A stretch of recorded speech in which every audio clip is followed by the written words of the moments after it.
y que esa opinión se expresa ciertamente desde el prejuicio, ¿no? Sí.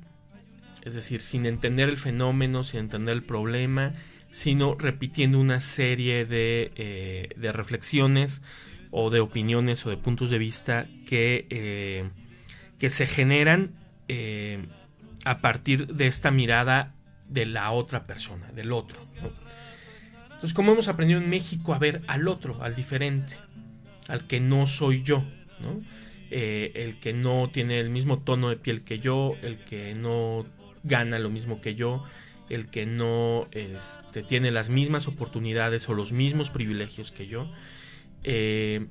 Hablando, sí, desde la clase media, pues ha sido una construcción no solamente de desiguales, sino una construcción violenta.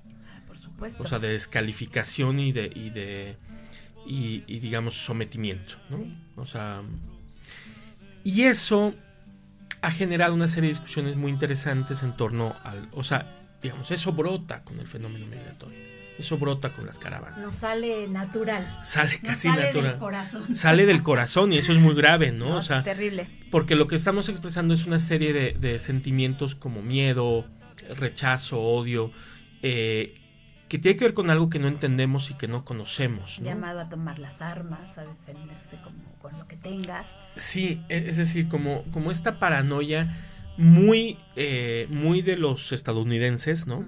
Que sí. Ellos sí tienen una paranoia de que todo el mundo nos quiere invadir y todo el mundo quiere tomar por asalto el país. Y que es ganada, pues, porque ellos es lo que hacen, ¿no? Ellos no tocan la puerta, ellos invaden, ellos entran, como bien decías, ¿no? Es una actitud imperial la que han tomado, sobre todo en América Latina. De potencias económicas, ¿no? Entonces, esta mirada está como muy contagiada en la clase media mexicana, ¿no? O sea, como este asunto de vienen a robarnos nuestros empleos, ¿no? Y es como... Sí. En realidad no. Es decir, nadie te va a suplir en tu empleo si lo haces bien, si eres un buen trabajador, si tu chamba está bien hecha. Digamos, ningún jefe va a decir, bueno, ahora le voy a dar el trabajo a una persona de otro país, sí, solo porque es de otro país, ¿no? Pero ¿sabes algo, Brahim? El fenómeno, bueno, el que estamos enfrentando a partir del 19 de octubre de este año, nos cayó sobre mojado, porque después del reciente proceso electoral las aguas quedaron así, divididas, sí. Y el encono, la rabia, las manifestaciones a través de redes fueron polarizadas y pues ahora se repite. Sí, digamos, no es casual ni es espontáneo, sino que es el resultado de una serie de cosas que han venido pasando en el país, donde estas expresiones, yo lo llamaría no solo xenofobia o racismo, sino también sobre todo para mí, hay un fuerte contenido de clasismo y de aporofobia, es decir, de rechazo a la pobreza. Sí, México es un país lleno de migrantes. Lleno de migrantes. Es un país de tránsito. Es un país de tránsito, es un país de encuentro. En México viven más o menos, veía las cifras del Instituto Nacional de Migración, alrededor de 100,000 estadounidenses ilegales. ¿Ah, sí? Es decir, que no tienen documentación, que no tienen estatus migratorio de estancia, que entraron al país por la frontera norte y que se quedaron a vivir aquí. Que les gustaron las playas. Sí. Lo que pueden hacer con pocos dólares, que es muchísimo. Pues sí.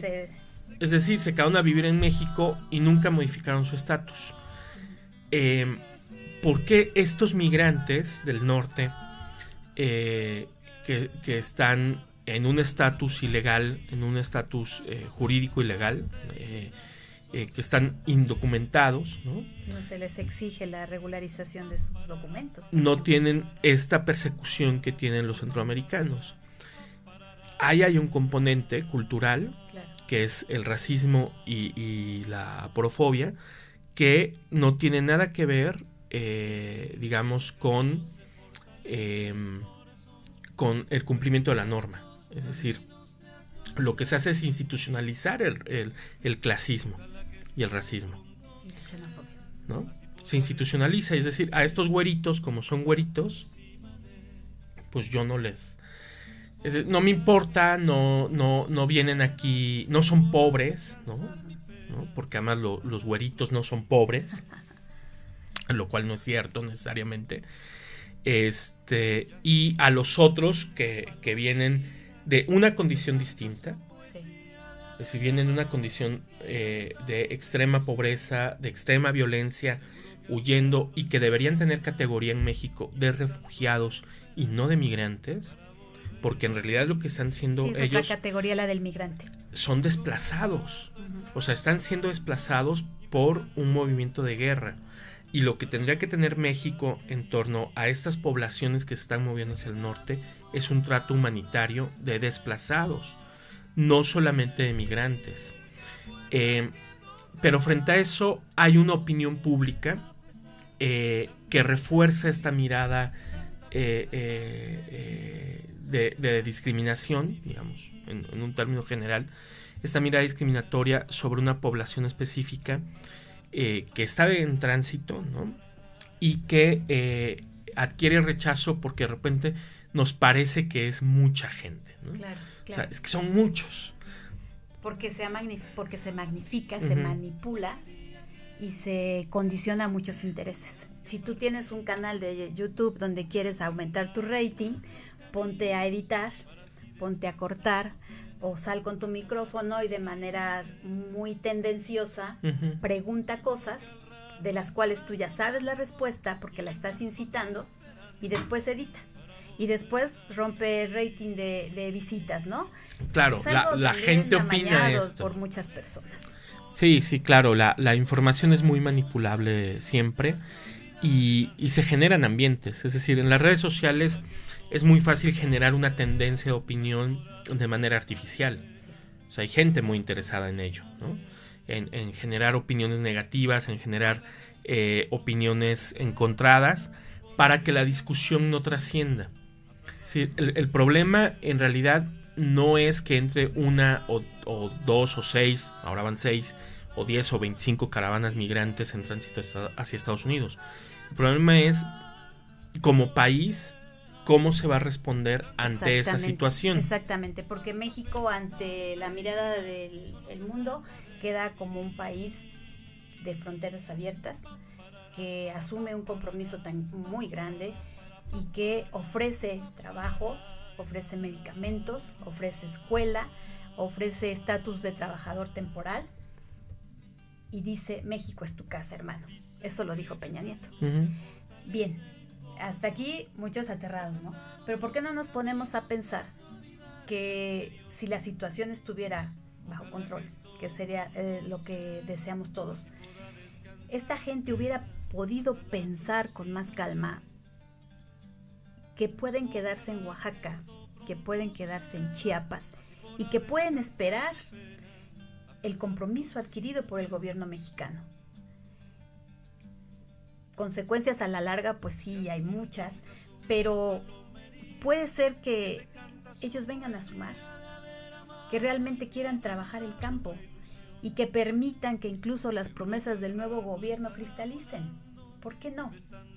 Pero aquí la situación es que, bueno, son muchos, nadie los puede manejar, entraron a empellones y luego los llevan hasta Tijuana, donde los radicalizan, donde los cercan y donde los exponen aún mucho más, ¿no? Pero también se habla, Brahim, de gente que viene al frente de ellos. ¿De qué manera los está conduciendo? ¿O tú qué piensas de que sean tantos? ¿Por qué no fueron o siguieron llegando en bloques más pequeños de forma que el gobierno pudiera manejar, ¿no? Se les pedía que en grupos de 50 o de 100 avanzaran ordenadamente, ¿no? Y se fuera viendo su condición. Pero no, de repente todo se desborda. Se sale de las manos de dirigentes o líderes o gente que los acompaña y del propio gobierno. Entonces aquí es que eso es lo que también preocupa mucho, ¿no? Sí, lo que yo veo es más bien que hay, digamos, hay que entender por qué la movilización se ha dado de esa manera. Se ha dado de esa manera precisamente porque cuando se ha dado de manera... es decir, es una estrategia política. Primero es una estrategia para que el mundo voltee a ver la crisis humanitaria que existe en la región. Eso es importante. En segundo lugar, es una estrategia de sobrevivencia. Y cuando los migrantes centroamericanos han entrado a México, saben perfectamente bien lo mal que les puede ir en torno a la respuesta tanto del Instituto Mexicano de Migración como del crimen organizado. Pues muchos de ellos bien conscientes no quieren quedarse en México. Sí, o sea, y el objetivo no es quedarse en México, o sea, no están migrando a México. México es un paso obligado para llegar a Estados Unidos. Claro, la situación en la frontera está siendo muy complicada en este momento. Y también tenemos mares, Brahim. Sí, sí, también está bueno, por lo menos, por ejemplo, por Puebla, pasan al menos, en términos de migración, 54 grupos nacionales distintos que entran por todas las fronteras, es decir, las fronteras terrestres y las marítimas. ¿Grupos nacionales, o sea, de mexicanos? No, grupos nacionales de 54 naciones distintas. Es decir, todo América Latina y el Caribe, pero además también países africanos, países de Asia, que van cruzando por el país, ¿no? Que cruzan por Puebla, ya sea del lado norte, del lado sur, en este tránsito hacia los Estados Unidos. O sea, básicamente México y ciertas regiones del sur de México, del centro de México, son muy importantes para todo el traslado. O sea que pueden llegar de la europeos. Gente. Pueden llegar europeos. Se quedan un tiempo en México y después ya van tomando fuerza para cruzar la frontera norte. Sí, es decir, a Estados Unidos que entra gente de todo el mundo, ¿no? Sí. O sea, a veces cuando imaginamos europeos, imaginamos gente de Francia o de Inglaterra o de Italia. Pueden ser sirios, pueden ser turcos, pueden ser griegos. Sí, es decir, también Europa tiene una crisis económica muy fuerte, sobre todo en países que no son de la Unión, países del este, ¿no? Con economías muy emergentes y con situaciones también de conflictos internos muy, muy fuertes. Brahim, ¿no? España tiene una crisis tremenda y el número de inmigrantes que cruzan por Marruecos es de millones. Sí. Y tienen una década con este fenómeno de transculturación. Y están conviviendo día a día con ello. Esos millones africanos instalados en Europa y se les da ayuda económica. Y los encuentras por la calle vendiendo bolsas, vendiendo productos chinos o de la India. Y están instalados en España. Entonces la gente, bueno, he escuchado opiniones acerca de también están cansados y se les ayuda más a ellos que a nosotros. Nos lo están padeciendo. ¿Por qué sería raro que un español o una familia de españoles viniera a México y después tratara de pasar la frontera norte? Pues allí hay muchas esperanzas de una mejor vida para todos, no solo para los mexicanos, los cuales suman, Brahim, 36 millones en Estados Unidos, y los cuales es antes era el petróleo la principal entrada a través del cual era la principal entrada de dinero, y ahora no sé cómo estemos, ya no tenemos petróleo. Y el ingreso del dinero de los migrantes en Estados Unidos, de las remesas de mexicanos hacia México, estaba ocupando el segundo lugar. Yo no dudo que actualmente sea el primero. Tenemos a 36 millones de mexicanos viviendo allí, que pasaron en las mismas condiciones que están pasando ahora estos centroamericanos, exponiendo su vida, pagando polleros, enfrentándose a la violación más flagrante de sus derechos humanos. Y intentándolo hasta más de una vez. O sea, en México ha pasado lo mismo. Sí, claro, o sea, es decir, como nación nos tenemos que poner de ese lado, nos tenemos que poner del lado de Centroamérica, porque la situación es mucho más parecida a eso, aunque no lo queramos ver, ¿no? Aunque no estemos tan en contacto con la realidad de este país. Este país tiene muchas realidades. Una de las más dolorosas es esta. Yo creo que no hay una familia en Puebla o en México, bueno, quiero hablar de Puebla, que no tenga familia migrante en Estados Unidos. Seguramente, ¿no? O sea, es muy extraño que eso ocurra, que no haya alguien que conozcamos, que sea cercano, que haya migrado, ya sea ahora, pues, digamos, en esta época o en épocas anteriores, ¿no? O sea, por ejemplo, mi abuelo fue migrante, ¿no? O sea, se fue a la frontera norte y estuvo viviendo en Estados Unidos y ya se quedó en la frontera. Y así muchísima gente de Puebla, y en ¿no? Puebla muchos municipios que viven, en los que solamente están las mujeres y los niños y viven del dinero que les de la mandan, remesa. prácticamente despobladas esas tierras. México es un territorio muy extenso y 5,000 no son muchos, ya 30,000 sí son muchos, pero si se les pudiera en verdad ofrecer lo que se les prometió, a lo que se han comprometido los gobiernos de Peña Nieto y ahora Obrador, pues preparémonos para vivir una nueva era, un nuevo país. Sí, en general yo creo que México ha tenido una vocación de hospitalidad internacional muy potente. O sea, pienso en el exilio español de los años 30, ¿no? Cuando Lázaro Cárdenas era presidente y recibió a los niños de Morelia, pero bueno, los niños de Morelia era un grupo, pero recibió pero qué gente tan brillante miles y también miles con ellos. y eso transformó a este país. O sea, esa vocación hospitalaria de México transformó a este país. Y me parece que lo mismo pasó con los exilios sudamericanos por las dictaduras en los años 70. Sí, ¿no? Chilenos que llegaron muy chilenos, argentinos, uruguayos, sí. brasileños que llegaron a México. O sea, pienso en la propia UAP, ¿no? Sí. O sea, para irnos a lo local, que fue sumamente enriquecida por toda esta migración sudamericana que se dio a través del exilio. Es decir, era una condición política distinta. Y que hoy aún tenemos el buen impacto de ello. Es decir, la gente que se tiene que movilizar por un asunto de pobreza sí es vista con recelo, porque se parte de muchos prejuicios, ¿no? El primer prejuicio es los delincuentes son pobres, ¿no? Es decir, quien se ve orillado a delinquir es porque tiene necesidad de delinquir. Y no necesariamente es así. Es decir, los grupos delictivos del crimen organizado en nuestro país no son pobres, ni eran pobres, ni fueron pobres nunca. Es decir, abusan de los pobres para operar. Pero en realidad, esta gente, es decir, los Zetas eran militares súper entrenados, que fueron corridos de las Fuerzas Armadas, pero además eran de élite, era un cuerpo de élite, no eran soldados rasos, ¿no? Es decir, no era... y los políticos son muy honestos. Exactamente, ¿no? Todo o sea, lo que han vendido, han saqueado, se están llevando. Exactamente. Nos despojan todos los días. Es decir, hay un prejuicio. También nos despojan a través de los impuestos, Brahim. Y impuestos injustos, crueles, lacerantes. Y eso es muy honesto.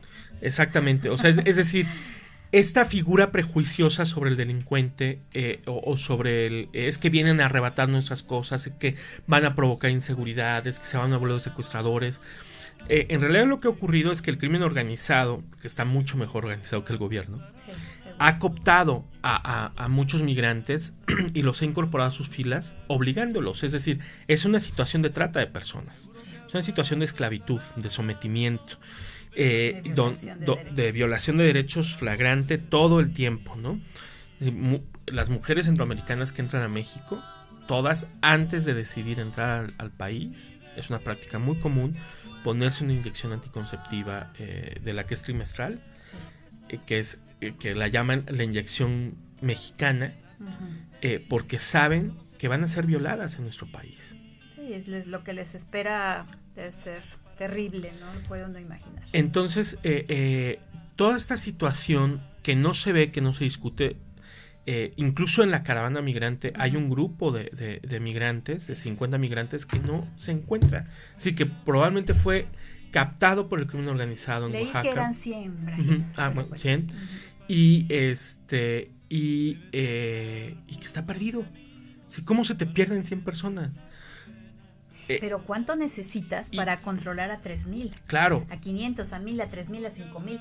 Todo un aparato por parte de las autoridades de migración, del Instituto Nacional de Migración, para controlar esta avalancha. Sí. ¿Y están preparados? ¿Se está llevando a cabo con eficiencia? Ese es el problema. Es decir, que no hay, aunque la política pública es en el papel, aunque las normas y los protocolos están en el papel, en la práctica lo que ocurre en el campo de batalla, Sí. en realidad lo que ocurre es una constante de abuso, una constante de complicidad con el crimen organizado, que deja aún más vulnerables a las personas que entran por la frontera sur en su traslado, y que eso va generando una serie de prácticas que se institucionalizan, aunque no sea visible esa institucionalización, es decir, aunque no sea formal esa institucionalización. Entonces lo que va ocurriendo es que, por ejemplo, la violación de las mujeres migrantes, ¿no? Es decir, ellas ya saben que un ataque sexual es algo muy probable, que ya sea que venga del pollero, que ya sea que venga de alguien que las va a proteger en la bestia o que las va a proteger en el traslado.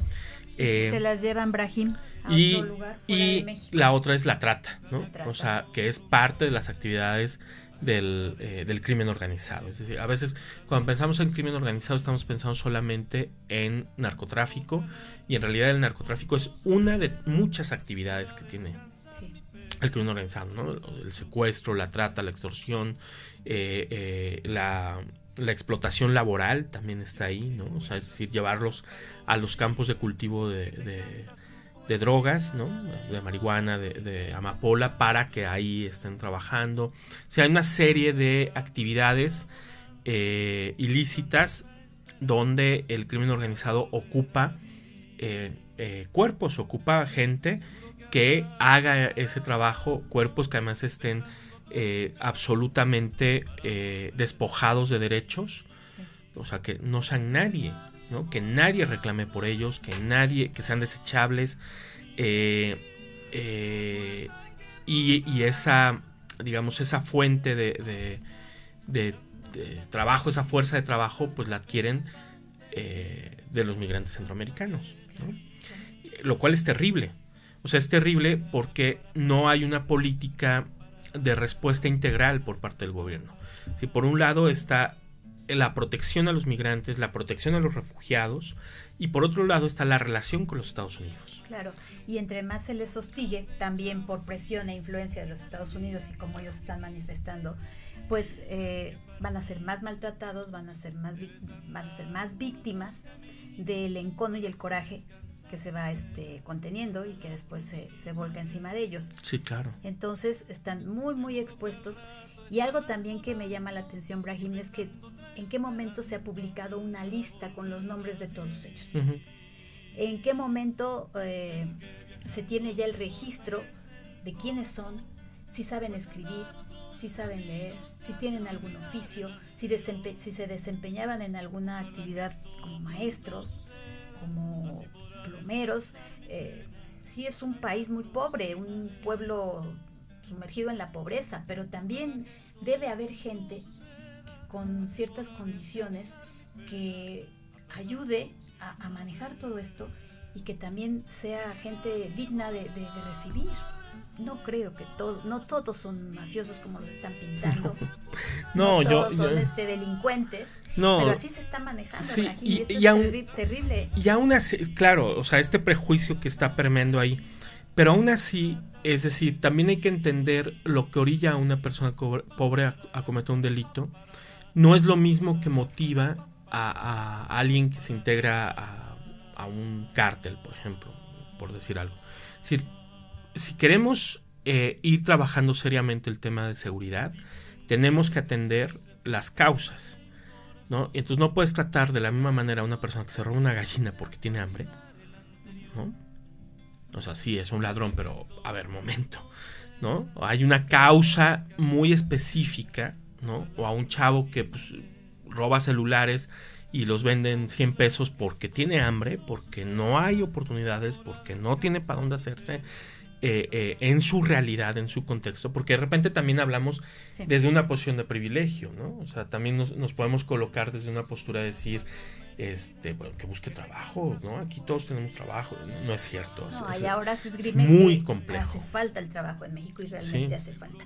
¿Sabes qué, Brahim? Se le califica al nuevo gobierno de socialista. Yo estoy totalmente alejada de ese, bueno, no lo considero así. Lo veo siguiendo mucho la sombra y los proyectos de Donald Trump. Y en ese sentido, pues que me parece que se van a poner a trabajar en crear empleos, en invertir, o el dinero que llegue pues a invertirlo para que todos tengamos trabajo. Y ahora, si se abrieron las compuertas, que a todos se les ofrezca un lugar digno de donde vivir, o la alternativa de regresar a su país, a sus lugares de origen. Pero bueno, considero también que debemos abrir nuestra mente y no debemos estar con esos prejuicios que tú bien señalas, y deberíamos preocuparnos un poco más por el destino de toda esta gente. Sí, sí. ¿Piensas tú que una vez todos hacinados en la franja fronteriza del norte les puedan hacer caer una bomba o instalen campos de concentración o sucedan cosas así de terribles? No, yo creo que no. Lo que sí puede empezar lo que sí va a haber y está habiendo es hacinamiento. Va a haber rechazo local, que ya lo vimos en Tijuana recientemente, sí, ¿no? Es decir, como un rechazo social, porque en Tijuana hay una dinámica distinta.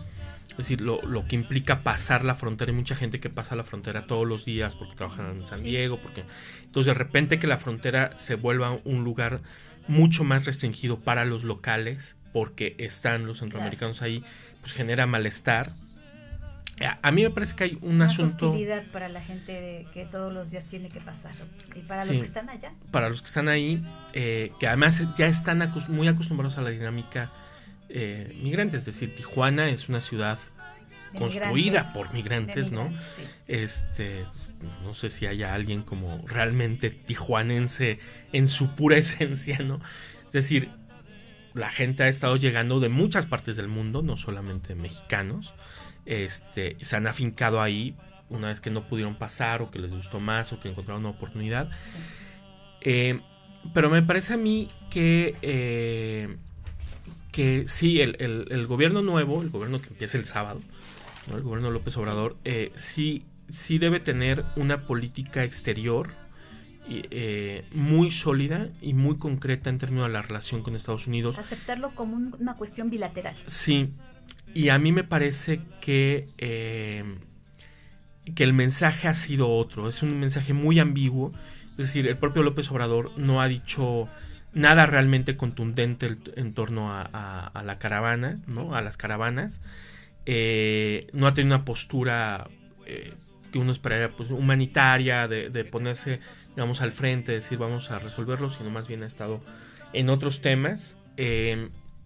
Y ahora viene una política nueva de Estados Unidos que ya, digamos, avaló el Congreso mexicano, y que vamos a ver cómo va a ir caminando, que es la política que tiene que ver con refugiados.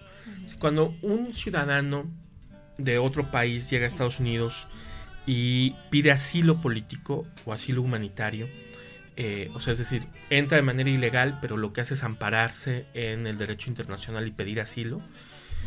Estados Unidos tiene una política de decirle, está bien, te voy a colocar en un sitio específico y voy a resolverlo a través de un juicio, ¿no? Es decir, un juez es el que determina si se le otorga el asilo o no. Que eso puede durar mucho tiempo, ¿no? Ese proceso. Pero mientras el proceso se lleva a cabo, él está en territorio estadounidense, porque evidentemente no se le puede deportar, porque su estatus no es su estatus migratorio no es el de indocumentado, sino es el de posible asilado político, ¿no? Muchos de los migrantes de la caravana, incluso hubo una caravana el año pasado que lo hizo, o sea, que llegaron a la frontera y dijeron, nosotros queremos entrar como asilados. Sí.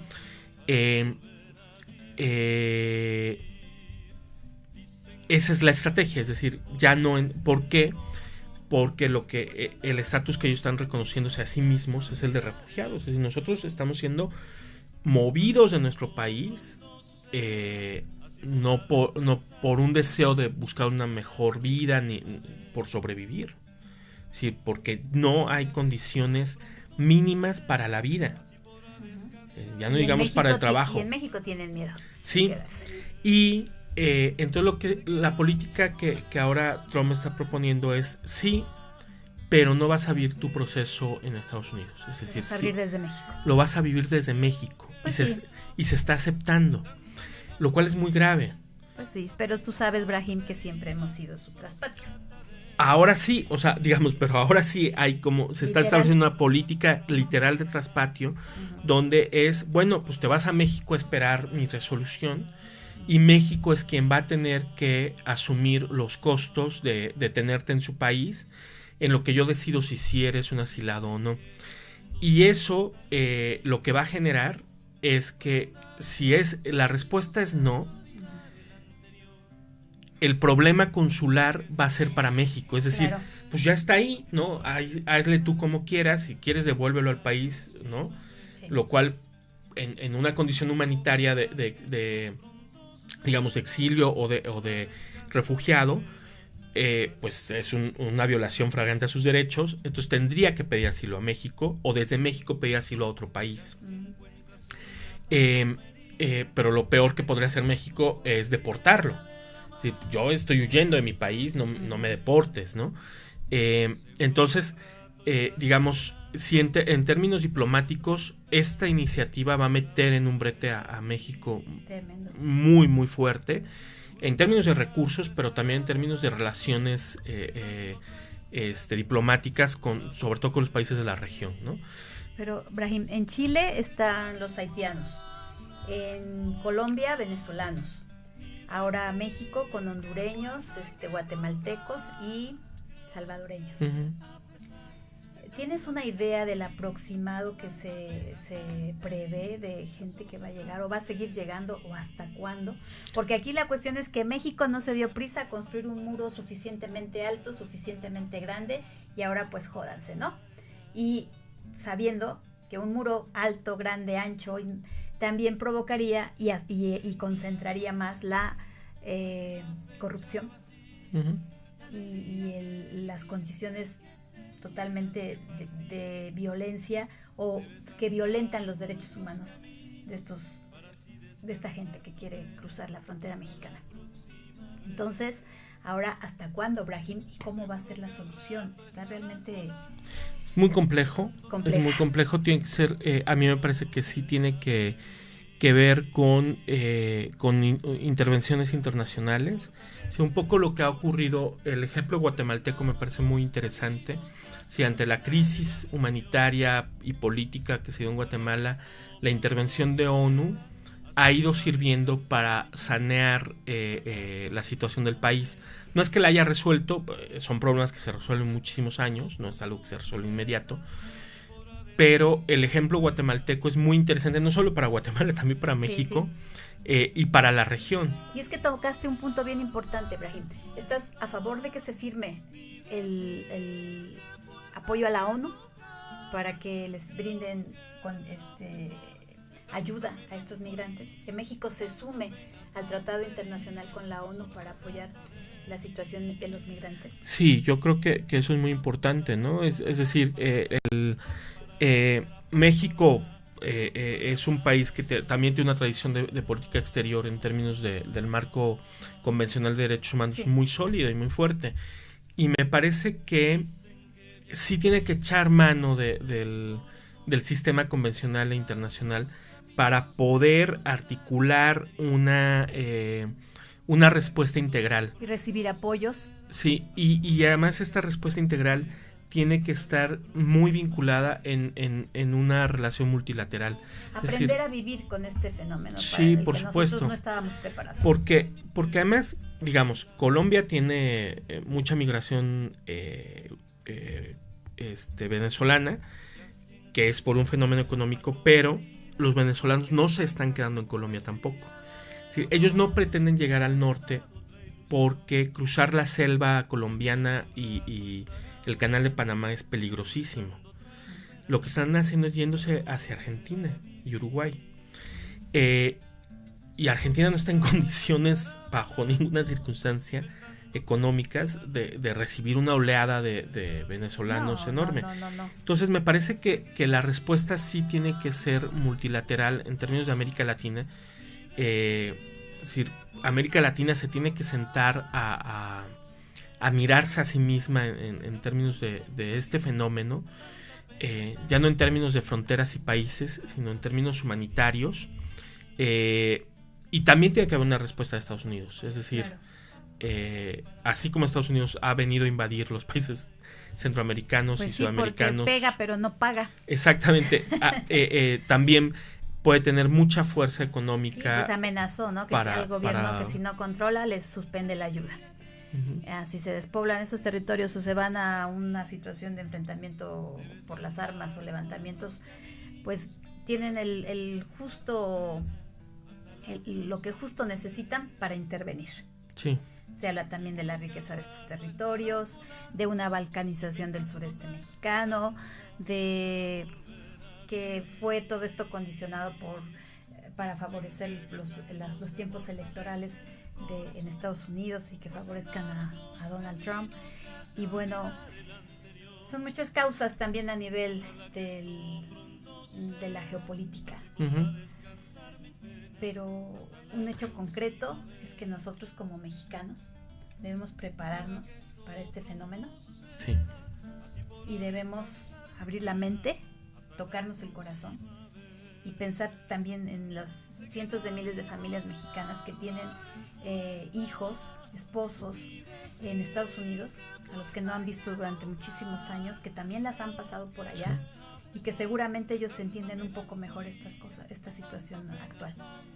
Y quien no la ha vivido, pues se porta más duro, ¿no? Se cierra a toda posibilidad de convivencia o de posible arreglo de la situación.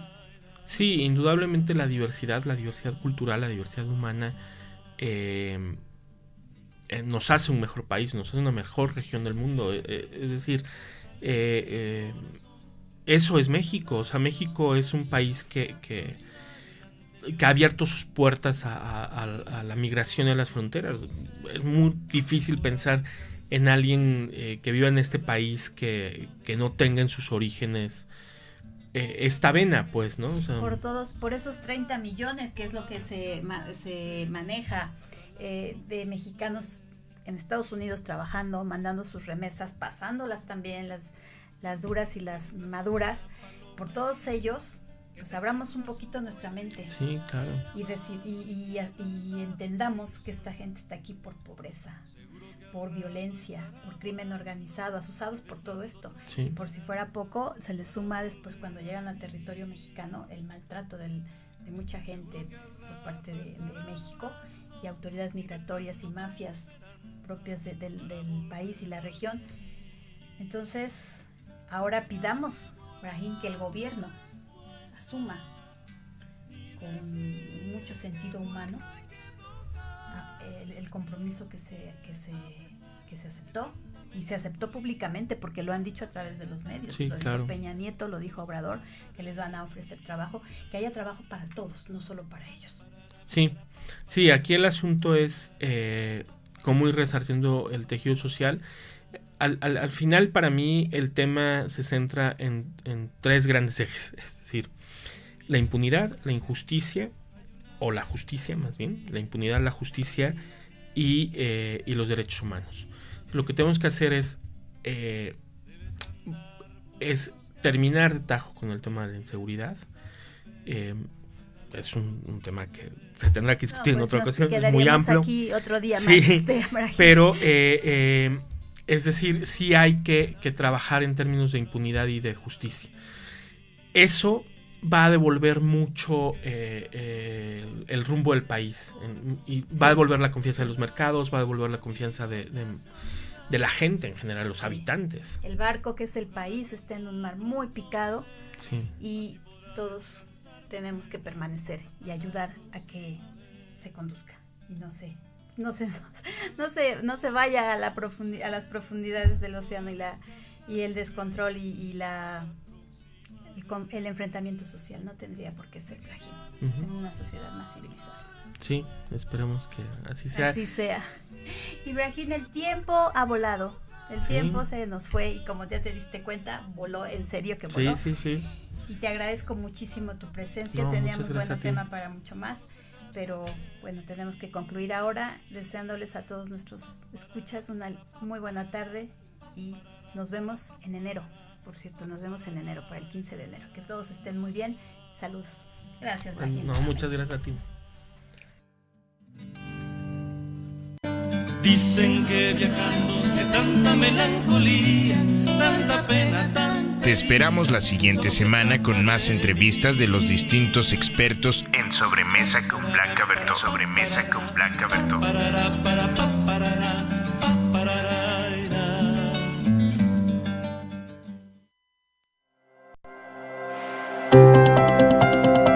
Somos seguras porque creemos en nosotras mismas y en el éxito que vemos, sentimos y compartimos cada día.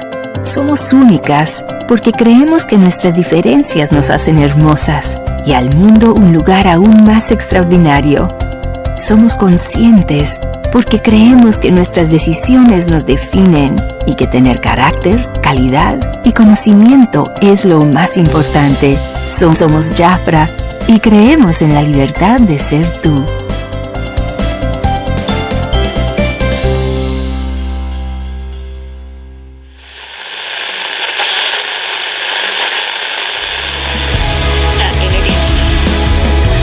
Gracias por escucharnos. 5 años de transmitir pura energía en la web. Muchas voces, un solo mensaje. Despertar. Todos somos OM.